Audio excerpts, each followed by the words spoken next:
Mais du coup, moi, je me considère un peu comme autodidacte et études sup. Vu que je suis en études sup, je fais des études en gestion d'entreprise, tout ce qui est entrepreneuriat, enfin bref, tout ce qui est compta, gestion des réseaux sociaux. Enfin, vraiment, je vois tout, communication, marketing. Donc, c'est très intéressant pour moi. Mais je suis à la fac et du coup, on n'apprend pas de trucs théoriques. Donc, tout ce qui a été sur le terrain, j'ai tout appris grâce à mon entreprise. Donc, ouais, je suis un peu autodidacte aussi. Après, les études, quand même, ça sert. Enfin, je trouve que ça nous fait quand même une base. Et puis, surtout, ça nous donne des idées pour entreprendre, surtout dans le marketing et la com. Enfin, moi, perso, ça m'a pas mal aidé. Je pense que je suis une élève plutôt dissipée. Franchement, tant que j'ai mon année 11, 10, moi, ça me va.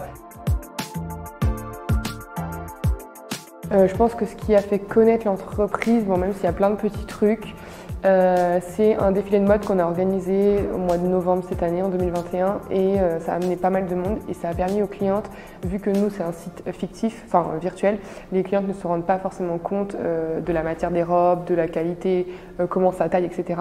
Et du coup de le voir en défilé et puis qu'après les clientes puissent les essayer, je pense que ça a fait que ouais, l'entreprise a encore plus été connue et plus fonctionné parce que les gens avaient confiance dans l'entreprise.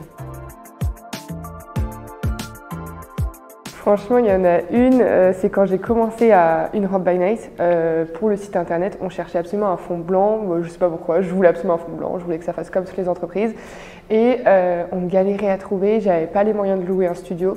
Du coup, je m'étais dit, j'avais loué un endroit, une salle en gros, où le shooting photo se passait. Et j'avais dit, il y aura des fonds blancs. Mais malheureusement, ce jour-là, il n'y avait pas de fond blanc, je ne sais pas pourquoi. Bref, j'avais du mal à réserver le truc. Et du coup, j'avais dit, bon, plan B, il y avait des nappes. Donc j'avais mis des nappes, mais c'est vraiment les nappes Eco Plus, un peu avec les marques et tout. C'est pas des belles nappes blanches toutes lisses.